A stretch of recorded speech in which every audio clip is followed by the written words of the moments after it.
terms for getting drunk. Faded. Wasted. Blitz. Perv. Plastered. Hammered. Tore down. Thrashed. Bullied. Sloshed. Alcohol is the #1 drug of choice for today's teenagers. Despite the legal drinking age of 21, a 16-year-old in the United States is more likely to die of an alcohol-related cause than any other. Last year's prom, I drank a whole bottle of rum by myself. I've had plenty of competition with drinking, and I've won every single one of them. It's the end of the school year. Chris and his buddy Brad are getting ready for their high school prom, an annual event notorious for drinking and getting drunk. About what all the kids are about to do. Drink as much as they can, get messed up as they can before they walk in there. My name is Mary Ellen, and I'm 17 years old. Part of the alcohol we're getting comes from my friend's parents. She just goes into their liquor cabinet, takes it out. Oh, so glitter on. I like it. All right. You're looking Mighty stiff. My name is Manny, and I'm 17. My girlfriend's going to be there, so I'm going to try to not get as drunk as I normally would if I was only with my friends, because she doesn't drink. Thank you. It's definitely better that parents don't know everything that goes on. They have an idea, but they're not even close. I'm not like addicted to alcohol. It's not something I have to have. This is not strong at all. Something pretty bad would really have to happen to me or to someone I cared about for me to really change how I feel about underage drinking and drinking in general. Blow into this tube until I tell you to stop.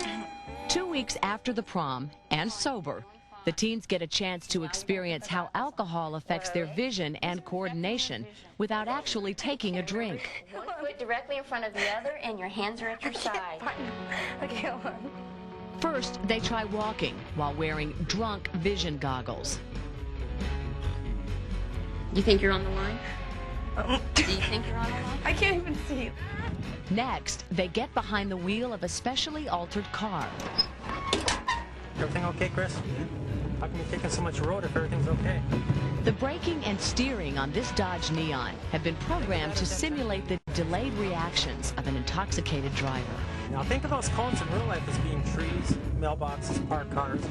You know, real things that you'd be hitting, not just cones, right? Watching for pedestrians. Stop. Stop. Did. You just hit a little kid. Why did it hesitate to stop like that? That was for delayed reaction and alcohol? Now in real life, it'd be your reaction time that would change that much, not the car. Because you wouldn't feel any change or differences. In fact, you think you're actually doing better. But that's how much your reaction time would have slowed down.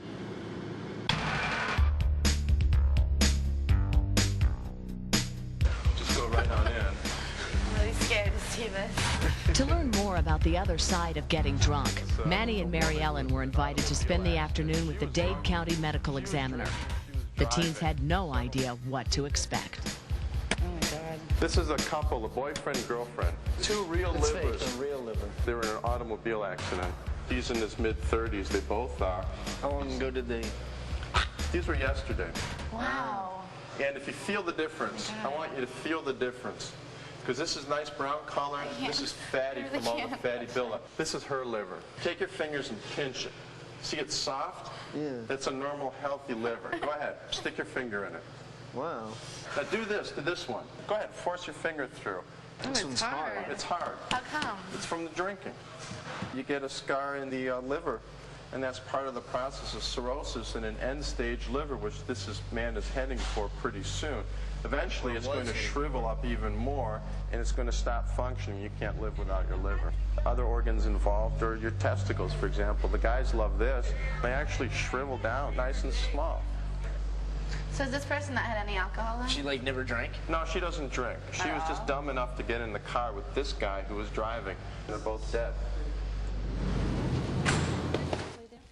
Leaving the livers behind, Manny and Mary Ellen find out what would happen to them if they were admitted to the emergency room for alcohol poisoning. You make it nice and tight. And then depending upon your degree of cooperation, if you're able to sit up and drink, we give you this in a cup.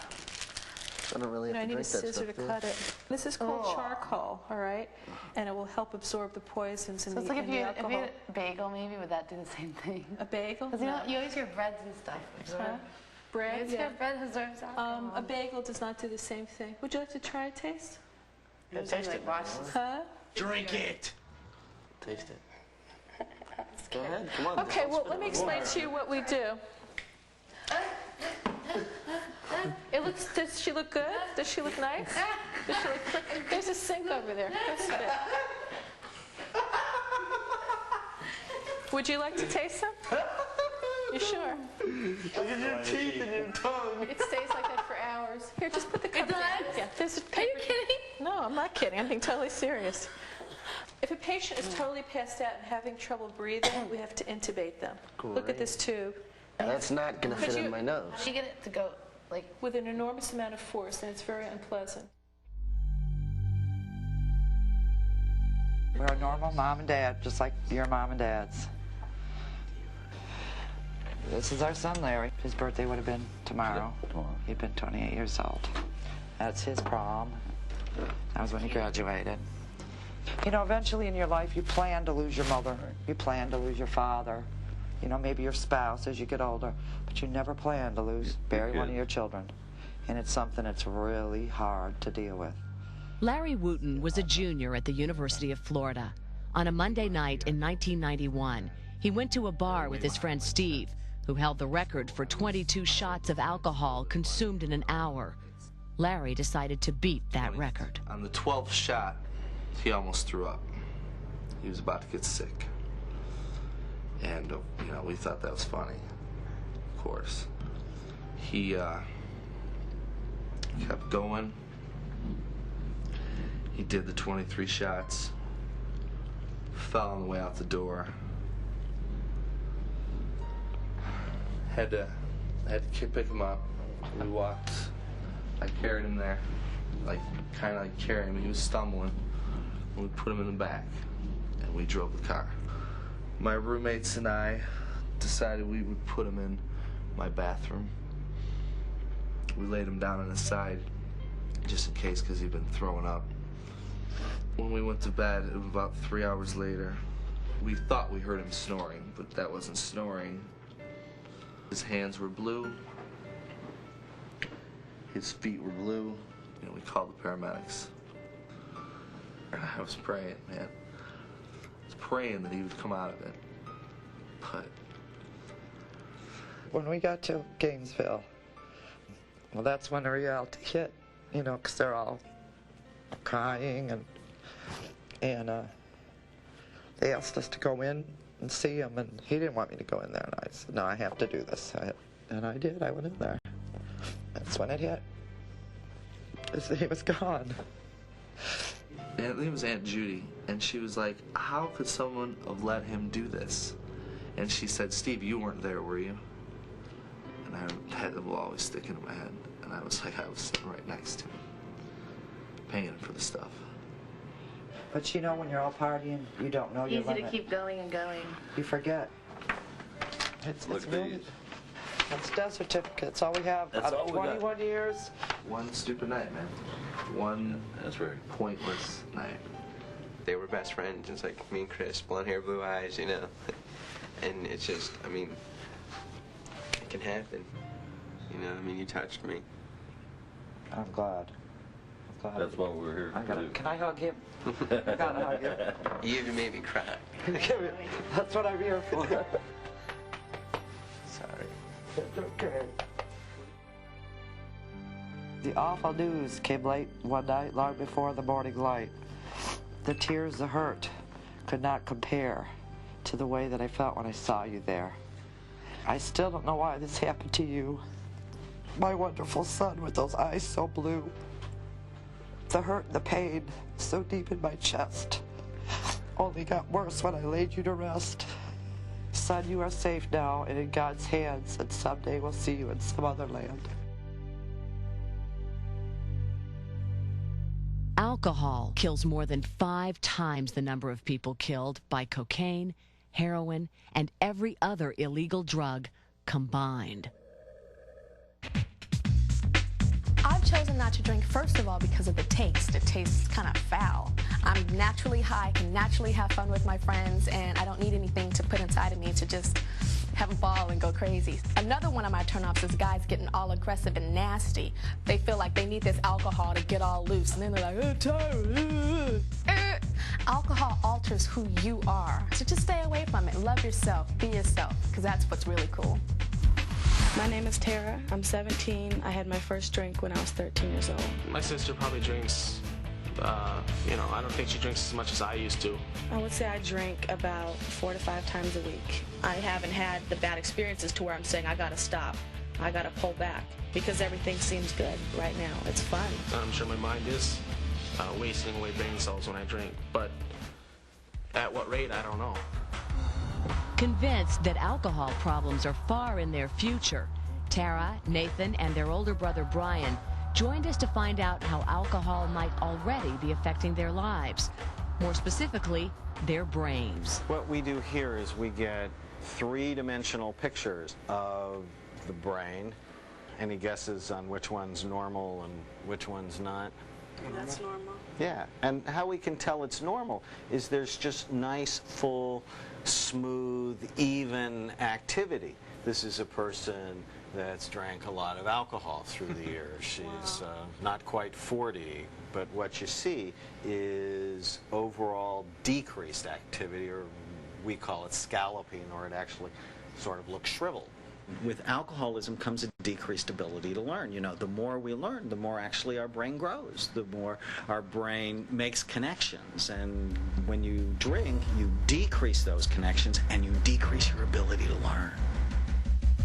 We've scanned kids as young as 14 who've been drinking since they were 11, and you can already begin to see the scalloping or the shriveled effect. Well, it uses tape here to hold you in place. Eager to see if alcohol really changes his brain, Nathan volunteers to get his brain scanned. First while sober. Here we go.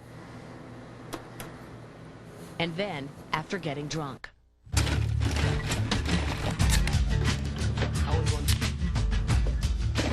The drinking begins. A California Highway Patrol officer confirms Nathan is indeed officially intoxicated. 0.109, so he is just over the legal limit of 0.08. Alcohol is a very significant suppressor of brain activity. It shuts down brain activity, and so you won't think as clearly, you won't make as good of decisions, you'll be more impulsive, you'll act like you're only working with half a brain. I know that I could drive home safely right now, assuming that no other drivers cut in front of me and smash into me. Nathan undergoes his second scan. It's now time to see if there's a difference between his sober and his intoxicated brain. Nathan's sober brain is on the left, his brain on alcohol on the right. Looks like Swiss cheese. If you look back here, here's your coordination part of your brain. You see how much smaller it is. And so even though your perception is, you can drive, no problem, you'll be the same, that part of your brain that controls that is not the same. The thing I'm very concerned about with your brain is your ability to drink more and more and still be able to function. And we can see it hurting your brain, and you're still standing, which means your cells are craving alcohol. You just have to ask yourself, which brain do you want? I'll take the better of the two. I want to know what mine looks like now. It's Tara's turn next. Even though she is sober, will Tara's brain already show signs of alcohol damage? This is your brain, and we're looking underneath. What do you mean? It looks like there's a lot of holes. It's already beginning to get some bumps. Really? Wow. And we're beginning to see already there's some decreased activity in your brain. And that's not what you want. You see this little valley going between the two sides? Yeah. That shouldn't be there. Really? You're too young to have that. I mean, we get that as we age. If you continue to drink, it's going to get worse. Given that, you also have a lot of really good brain activity. And odds are because you're young, it'll come back and you'll be able to have a happier life. If you keep drinking when you're 30, you'll have the brain of a 70-year-old. No. Yeah. I'm dead serious. See, when you say that there's no way I can continue with that. I will not have a problem quitting, you know, just to see what happens. From what I saw today, looking at my own brain, what I heard, what the effects can be, I'm gonna quit. I mean, I'm gonna try my hardest to just stop completely. I mean, that's how we function. That's my brain. That's what's gonna keep me going and get me a career and a family and make good decisions. And it's not worth 2 hours of just goofing off and being someone else for that damage in the long run. Drinking just to get drunk, it's one word, stupid, ugly. Don't do it! Or I'm Hercules, damn it, I'll come to your house. It's a total waste of time. You know, why can't you just be yourself? Be smart, you get one life. I mean, why do you want to waste it being wasted? The truth is, everyone who drinks runs the risk of abusing alcohol. There are at least 14 million alcoholics in America, and approximately 2 million of them are teenagers. This is one girl's story. Just to go over that one more time, you tell me that you took your mom's car without permission, you weren't a licensed driver, and you were driving drunk. Yeah. And I hit a dog that was in the road. Did you mean to do that? No. My name's Jolene and I'm 16. I feel like I have a problem with drugs and alcohol and I can't handle myself. When I do them, if they're there, I do all that I can do. Are charges being pressed, or? No, my mom's holding back charges if I'm willing to get sober. Jolene has made the decision to get help. For the next 6 months, she will eat, sleep, work, study, and heal at a substance abuse treatment facility called Touchstones. I know inside of you there's a lot of pain. That takes a lot of courage to face your problems without drinking. I feel like I don't deserve anything anymore and I've had my chance, you know. I mean, I have been given so many chances. I thought I was having a lot of fun. I thought everything was just great and I had all these good friends, you know, who would take care of me if anything bad happened to me. Last weekend I realized, you know, people won't take care of me. That night was Saturday night. The next thing I know, it's Monday night, and I'm just thinking, like, what the heck happened? I mean, I can remember little stuff, you know? I remember walking around barefoot, and I remember having blood all over me. And I was covered in dirt, and it's not fun to be out on the streets. It was a big wake-up call for me.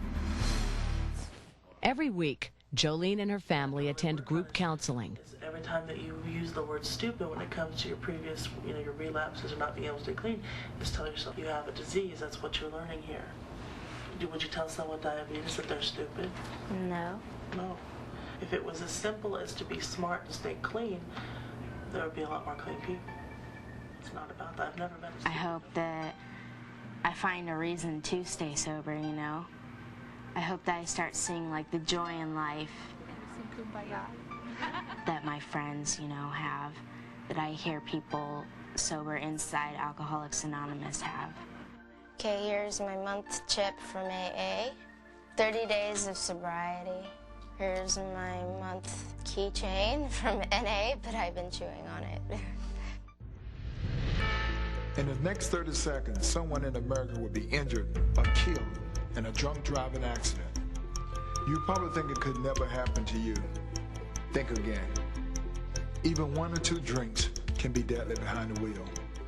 Why take the chance? 30 seconds up. Hope it wasn't you.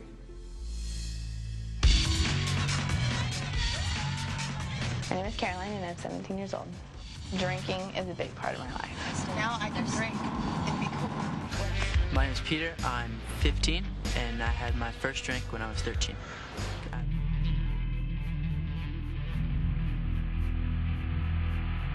If you really honestly think that it's all right for you to drink and drive, then by all means, it's all right for you to drink and drive because all you can do is take care of your own self. If the driver's a little buzzed, and I figure, okay, he'll get me home on time and I'll be okay. So that's really what I think about, is getting home really more than who's driving. I mean, I know it could happen to me, but I just don't really care. It would take somebody really close to me getting injured. I think that would be a reality check for me. San Diego, California, August 2nd, 1996. 3 young men choose to get into a car after drinking. Tragically, the driver is the only one who survives. The parents of the passengers are left to grieve. I'm Craig's mom. Craig was 19 when he was killed. And you fellas remind me of my son. He wore the pants just like that. Still in prison, the driver of the car agrees to meet with our teens. What's up? Hey. My name's Graham. Story. I guess I should tell you why I'm here. I'm here for 2 counts of vehicular manslaughter for driving under the influence. Craig was involved in an automobile crash. He and Graham, in another way named Adam, were drinking beer. They decided that they were going to get some cigarettes at the 7-Eleven. I hit a tree in my friend's car and both my friends died. My son was killed on impact. Graham was sentenced to 2 years for the deaths of his best friends, Craig Markley and Adam Lazensky, both 19 years old. I was just pretty much every normal kid growing up and going out on the weekends, and because of an irrational, unresponsible decision, I've changed the lives of other people. You guys you think of like the after effects of what happens when you leave parties or whatever? Not when you. I mean, you just think like getting home and your parents not realizing, you know. Yeah, you don't think about like actually like killing people or whatever. Yeah, I mean, I never thought of that either, and then 1 minute later, and here I am, and they're gone, and being locked up, whatever. I mean, it's not that fun, but it's not. The worst part was losing my friends, you know. It's my fault. If I could take it all back, I would do different, you know. I wish I could, but I can't. Just really hits home. I mean, he looks like us, everyone else, and it's just really sad that someone so close to them was taken away so abruptly without, I don't know.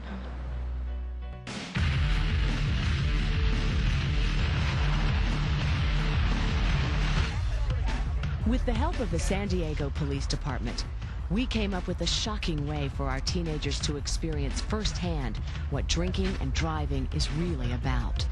They have no idea what's going to happen to them. This particular one here came in early this morning. This morning? Yeah. 4 local teenagers were coming home from an all-night graduation party. There was alcohol involved.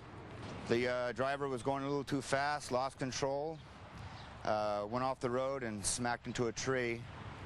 We're not sure the outcome of the kids right now, but we understand it was, well, as you can tell, the crash was really bad. One of them was a 17-year-old girl by the name of Angela Mongrello, a 15-year-old boy by the name of Peter Vitali, a 15-year-old boy by the name of Chase Edwards, and a 17-year-old girl by the name of Caroline Flattery. After learning that they were the victims of the fatal drunk driving crash, the teens traveled to the police department to learn more. To make this experience as real as possible, the teenagers' own parents agreed to help us. What I'm going to show you here is a videotape that shows what goes on after an accident, some of the things that people don't realize. That's my house. Hello, Mr. Edwards. Well, I have some bad news for you. Early this morning, there was a car accident involving 4 teenagers. Unfortunately, your son Chase was one of the passengers in the car. We suspect that alcohol was involved. Mr. Edwards, I'm sorry, but your son was killed in this accident. Somebody from the coroner's office will be contacting you. You both will have to go down and identify the body.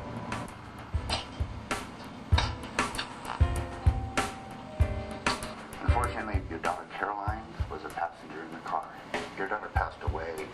Oh, no. On the way to the hospital. I'm sorry.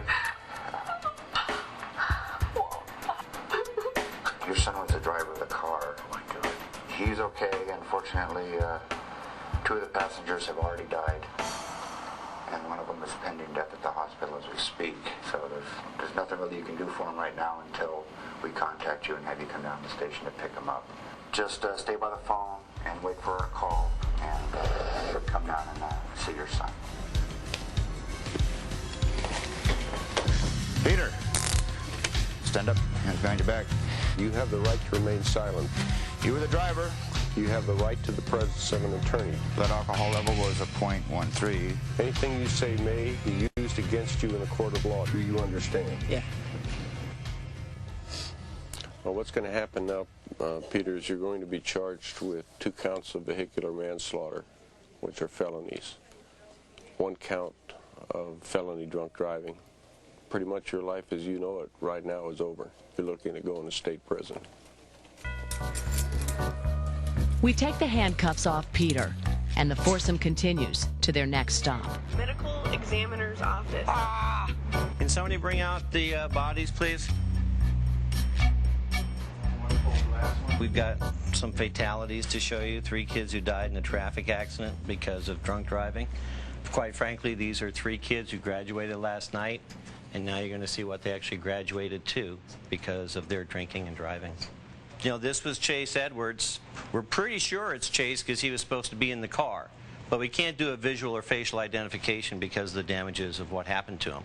Since he was in the right front seat, the entire roof, front pillars, windshield, side window, and tree all came in and basically took out his head, his neck, and the upper right side of his body. Chase is going to be a closed casket for his family. Carolyn came in very shortly after Chase did. She was wearing her belt, but she didn't have her belt tightened up, and as she impacted, her entire abdomen, pelvis, and so forth came into that seat belt and basically shattered her liver and spleen. We just received Angela from UC Medical Center. She was behind the driver, but she was unrestrained. The car stopped, she did, and she kind of came up out of her seat and impacted her head and neck on the roof of the car and kind of drove them down onto the top of her spine. So there we are. They thought it was just, as we say, maybe the end of the beginning of their lives, and they were going to go on to bigger and greater things, but unfortunately this is just the end. The teens are then asked to write a final goodbye to their families.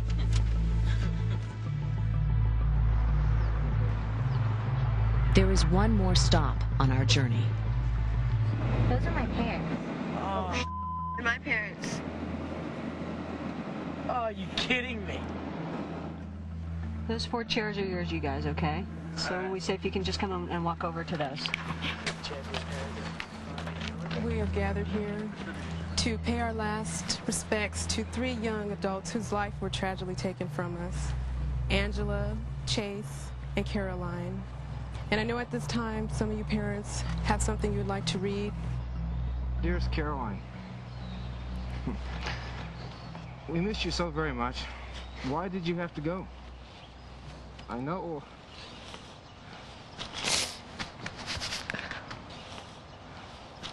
I know it will be a better world where you are now. I'm so deeply sorry that my life has ended so abruptly and the tragic loss that it has caused you.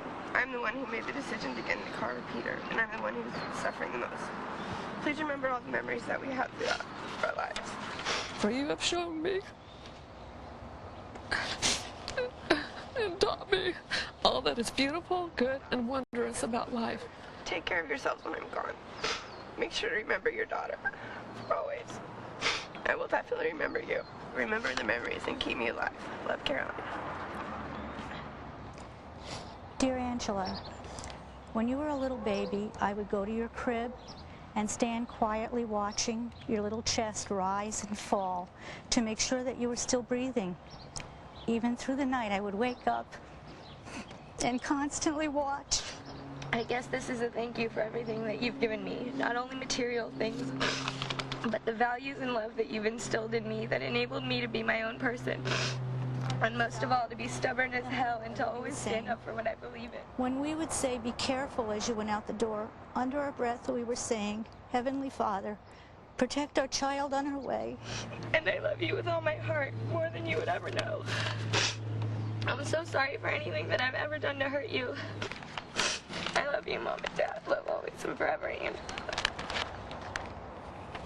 Dear Chase, we'll never know what you could have become, for you have no future here on earth. But I do know very well who you are. You are my son. You are my joy. You are my beautiful, beautiful boy. And my last words to my family, I'd like to start off by saying that I'm sorry for all the trouble I've caused you over the last years. What I've done and what I do not do to hurt you guys in any way. I do it because I'm a teenager. I love you so very much. Mom and I will miss you deeply and think of you every day for the rest of our lives. To my brothers, don't make the mistake that I did about getting in the car with a drunk person. I'm sorry that my life has ended in a careless mistake that I've made.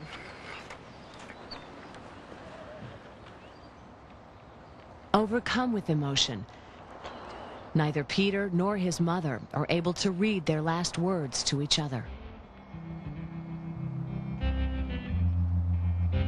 The experience over, everyone is given a second chance. It's good that it's only make-believe. I didn't feel that way today, though. I have a body bag tag. Well, seeing myself dead kind of impact on me. I'd totally call my parents before I even thought about getting in the car, especially behind the wheel. You can't deny things anymore. You could deny it and make believe it doesn't happen, but when you've been through it like this, there's no point in denying it. So you might as well hit it head on. That this is what they should be afraid of, not us. We love them more than life itself. You're not supposed to drink and drive, and you're not supposed to do this, and you're not supposed to do that. And it's just like, we did it, you know? It's there. Alcohol-related car crashes are the #1 killer of teenagers. The truth about drinking is that it's illegal if you're under the age of 21. But 75% of teenagers admit they can buy their own alcohol. Of the teens you've met this hour, all have decided to rethink their drinking. Some have decided to drink less, and others have made the pledge to quit drinking alcohol completely. So, the next time you want to get wasted, plastered, thrashed, or faded, remember the truth about drinking. In the next 24 hours, 10,000 teenagers will gamble with their lives and try alcohol for the first time. Some will become dependent on it, some will die from it, and some will cause others to die. As a teenager, the worst thing you can do is ignore the truth. As a parent, the worst thing you can do is to do nothing. If you need help or would like to learn more about alcohol or alcohol abuse, contact the Substance Abuse and Mental Health Hotline, 1-800-729-6686. Or visit our website at www.teenissues.com.